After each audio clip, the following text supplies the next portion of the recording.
We've all seen Fooly Cooley, and if you haven't, I would say you should watch it. But if you've seen Fooly Cooley, I feel like one of the most memorable things about that anime was Haruno's Vespa.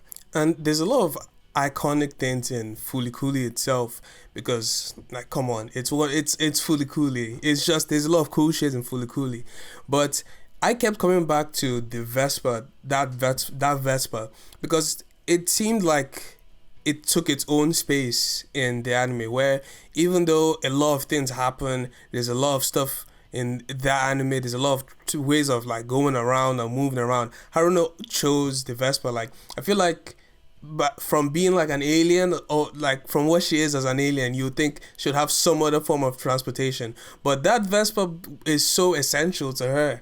And like every time I picture Haruno, I picture the Vespa, and I was thinking what made that Vespa so special compared to like every other Vespa I've seen in other animes, because they show up a lot, so like a lot of characters just ride them around casually, but just a small amount of animes really draw attention to those Vespas.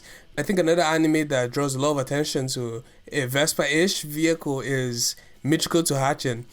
And I remember the Vespa in that anime is also very key to the character of Michiko, where the whole anime is them traveling, looking for Michiko's ex and Hatchin's dad, but they use multiple forms of transportation, but they always bring that Vespa. That Vespa is always with them regardless of where they go. And this made me wonder why these two Vespas specifically were just stuck on my mind when I think of these animes or these shows.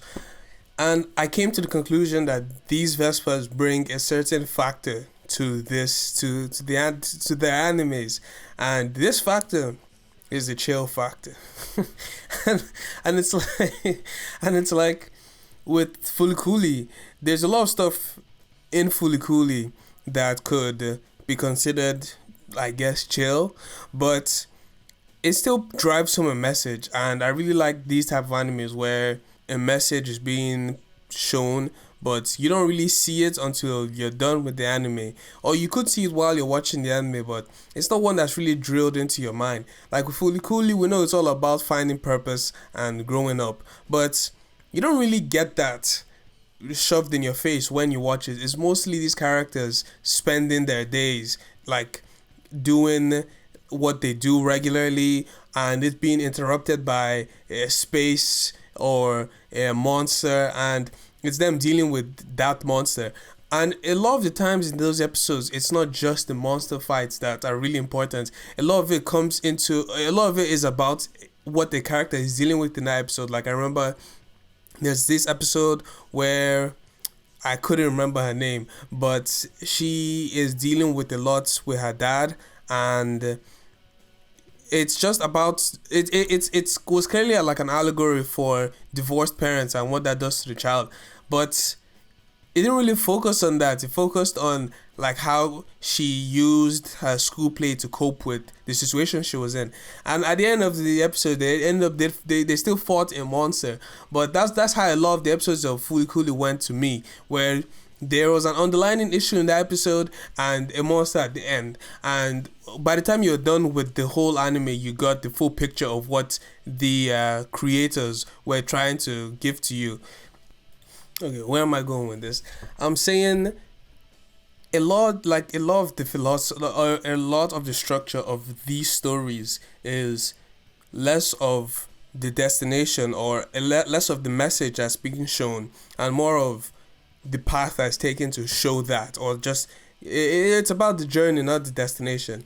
And that is like the whole message of Michiko to Hatchin as well. Michiko to Hatchin starts with Michiko being in prison, and you don't know how she got in there, but you know why she's trying to break out. It's because she saw on the news that her ex-boyfriend has died.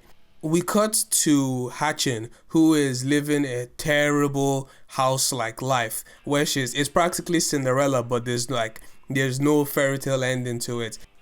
I guess we kind of get a fairy tale ending to it because Michiko breaks through their window, driving her glorious Vespa, and picks up Hatchin to find her ex and Hatchin's dad, and the rest of the story from there is like a dual story between Hatchin and Michiko. Michiko gets some episodes, Hatchin gets some episodes. And with Michiko's story is showing her dependence, or how she gained this dependence on her ex, and how she's slowly growing away from it, while Hatchin's story is her growing independence or her growing dependence towards Michiko, and just like a coming of story for Hatchin, like how she's slowly developing in the story as the story goes on during this journey to find her dad. But while I was watching it, I never got the feeling that finding the dad was that important.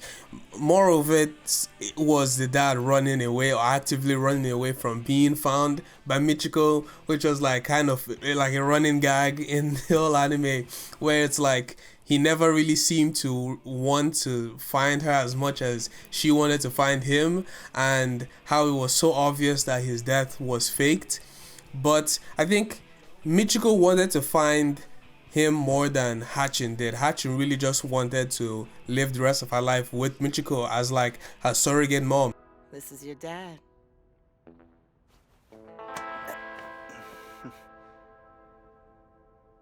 Nice to meet you. But the dad's was never really important in the story to me. It was more of the relationship between Michiko and Hatchin, and just their journey, and just to see where this journey takes them. And you better believe that this journey was taken on that glorious Vespa. Now, this Vespa is one of the best and one of the sickest vehicles in all of anime to me. Like this Vespa and the Vespa from Fooly Cooly.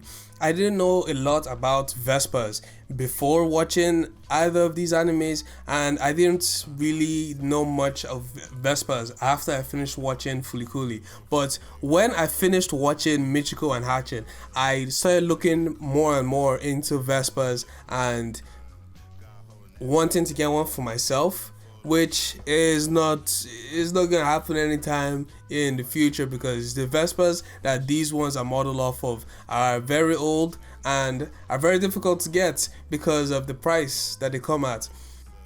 Now, don't let that discourage you from looking into these animes if you haven't. But I think I would probably do a separate video on each one of these animes, more preferably. I just really wanted to talk about Vespas, as in these two Vespas, and how cool I really think these two Vespas are. And like throughout, I would probably show videos or like clips of these Vespas in action, and you would feel me. And I especially with Michiko to Hatchin, they really show how cool Michiko is through that Vespa, and I don't think any other anime character could really pull off that Vespa. Like the turquoise color, the shape of it, and like just the swag when you ride it. It's the same thing with Haruno. I don't really think a lot of people look as cool riding a yellow Vespa, but the gear she has on, the way she rides it, the way it's animated while she's riding it, it just makes that Vespa come off looking so nice. I just really wanted to talk about these two animes and Vespas.